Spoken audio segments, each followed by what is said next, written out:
Buenas tardes, bienvenidos a la emisión del mediodía del fin de semana de Noticias Caracol.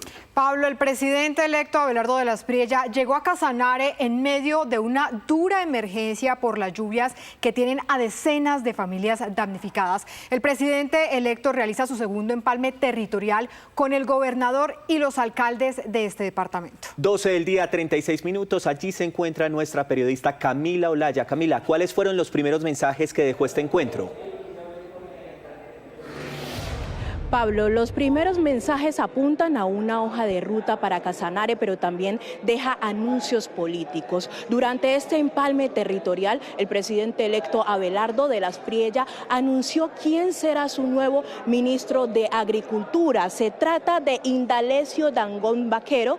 Él será el nuevo ministro de Agricultura. El ministro es barranquillero, administrador de empresas de la Universidad Externado de Colombia y cuenta con cerca de 40 años de experiencia en financiamiento agropecuario y desarrollo rural. Él será el encargado de liderar esta cartera para el nuevo gabinete, pero también hay que decir que durante este encuentro que se desarrolló sobre las 10 de la mañana, el presidente electo Abelardo de las Priella llegó junto a parte de su gabinete ministerial. En este punto también se encontraba el gobernador del Casanare y algunos de los alcaldes del departamento. Durante varios minutos el presidente electo estuvo escuchando las peticiones y necesidades de las personas y al finalizar este encuentro dejó claro que irá tras las principales cabecillas del ELN y las disidencias de las FARC. Escuchemos.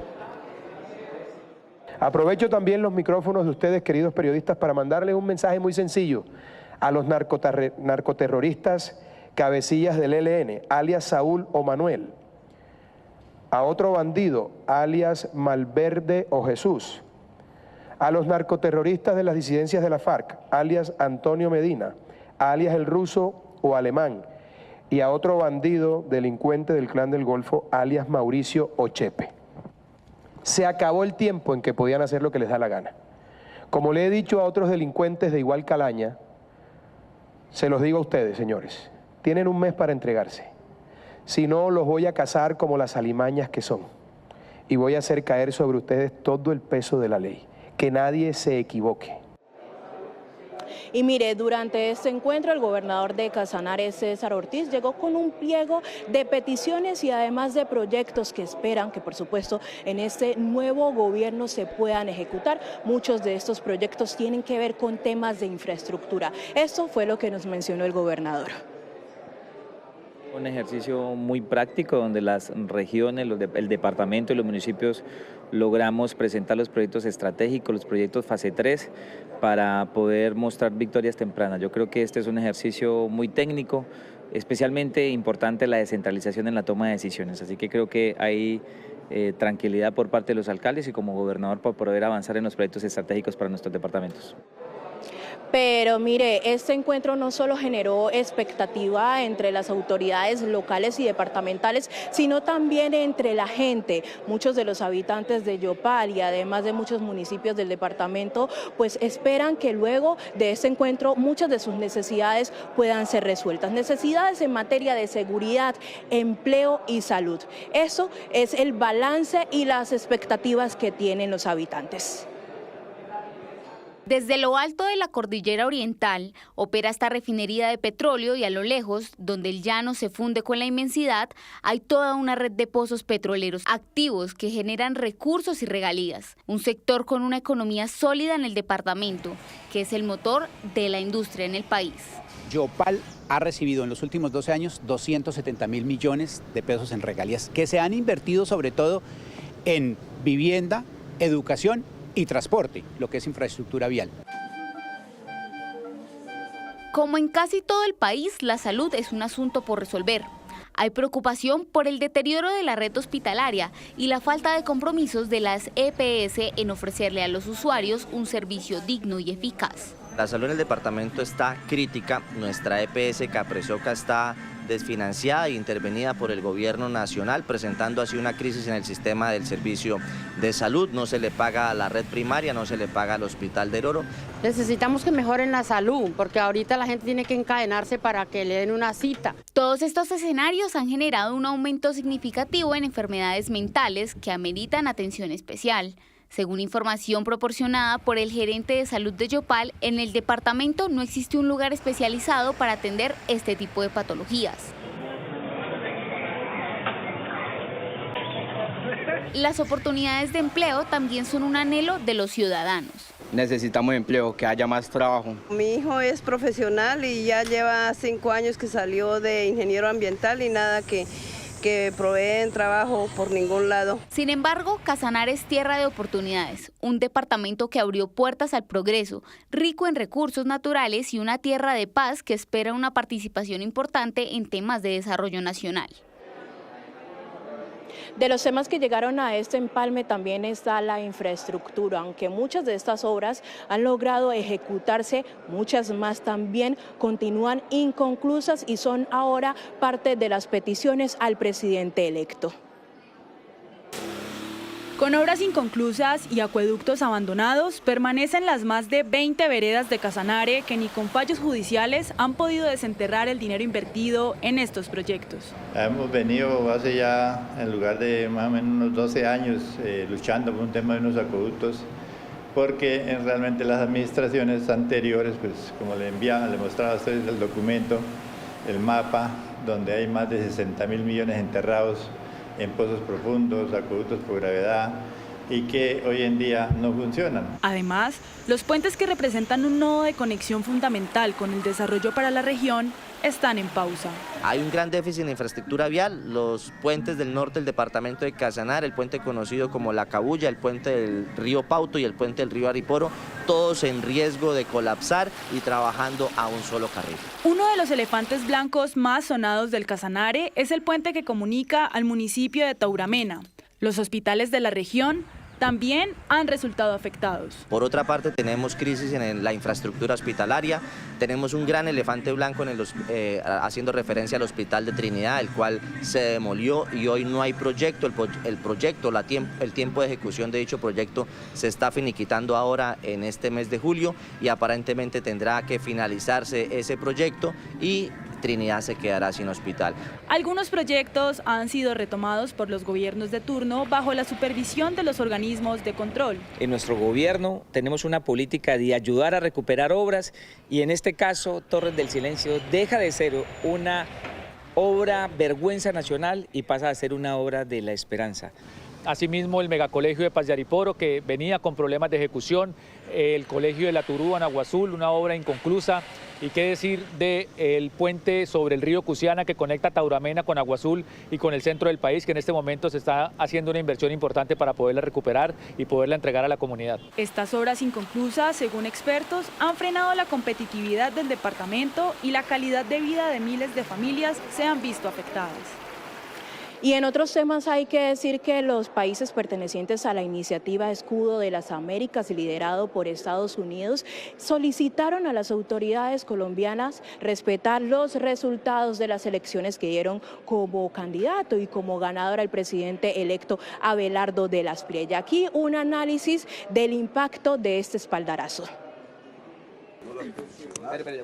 En medio de los cuestionamientos de un sector del progresismo a la transparencia de los resultados que dieron como presidente a Abelardo de las Priella, el Escudo de las Américas, iniciativa de cooperación militar actualmente conformada por 13 países, pidió actuar en apego a la Constitución y la ley. Este es un mensaje durísimo de 13 países que hacen parte de esta iniciativa que lidera Estados Unidos y que comparten una cierta afinidad política.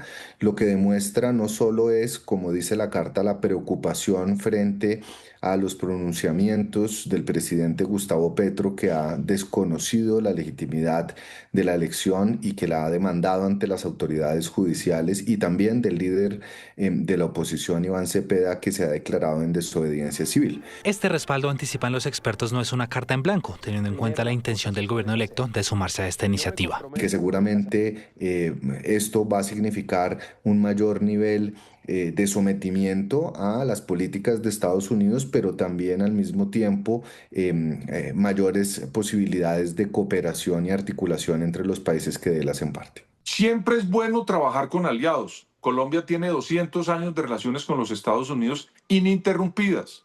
Luego el canciller, su embajador y el presidente de las Priella tiene que tener buenas relaciones con Trump, que es republicano, pero también con los demócratas. El interrogante ahora es si reaccionará y cómo la izquierda colombiana. El presidente Donald Trump en 2018 no aceptó los resultados cuando ganó Joe Biden. Recuerde usted, no asistió a la posesión y no quiso que se le entregaran las credenciales a Joe Biden. Y eso lo hizo, en mi opinión, como una estrategia política para recuperar el poder 4 años después en manera plena. Me parece que el presidente Petro está en lo mismo. Que si hay una respuesta del presidente Petro o de Iván Cepeda, esa respuesta va a ser que la Carta constituye un acto indebido de injerencia de países extranjeros en la política nacional. El presidente electo agradeció este respaldo internacional, reiterando que el resultado en las urnas debe ser respetado. Y en las últimas horas el presidente electo Abelardo de la Espriella tuvo su primera reunión en Barranquilla con los ministros designados. En este espacio se trazó esa hoja de ruta para su gobierno, priorizando los temas de seguridad, salud y anticorrupción. Esta es la imagen del primer encuentro oficial entre los ministros que hasta el momento han sido designados por el presidente electo Abelardo de la Espriella. En la reunión que tuvo lugar en Barranquilla, el mandatario electo marcó la hoja de ruta de su gobierno, el cual empezará el próximo 7 de agosto. Sobre la base de la lucha contra la corrupción, el manejo adecuado de los recursos públicos, la decisión insoslayable de hacer de nuestro Estado, de nuestro gobierno, un gobierno efectivo, un gobierno que le resuelva los problemas a la gente, pero sobre todo a la gente más humilde. El ministro de Hacienda designado Miguel Gómez Martínez habló de la eventual reforma tributaria del gobierno saliente para recaudar más de 21 billones de pesos. Lo primero que tiene que hacer el ministro de Hacienda saliente es parar el gasto, que sigue desbordado, y segundo, corregir el problema de que el presupuesto que presentó a consideración del Congreso está desfinanciado en 13 billones de pesos. Hacer una gran parranda y después pasarle la cuenta a los colombianos me parece que no es serio. Los paquetes de decretos y leyes que promoverá el gobierno del presidente electo Abelardo de la Espriella a partir del 7 de agosto se concentrarán en seguridad, recuperación de la economía y la eficiencia del Estado.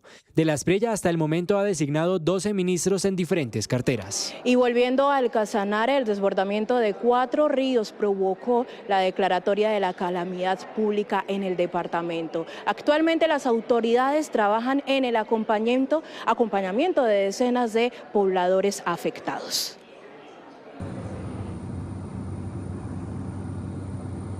Imágenes aéreas en Casanare muestran la magnitud del desbordamiento del río Tocaría en el municipio de Nunchía. En tierra, las autoridades hacen lo posible por salvar vidas en medio de las inundaciones.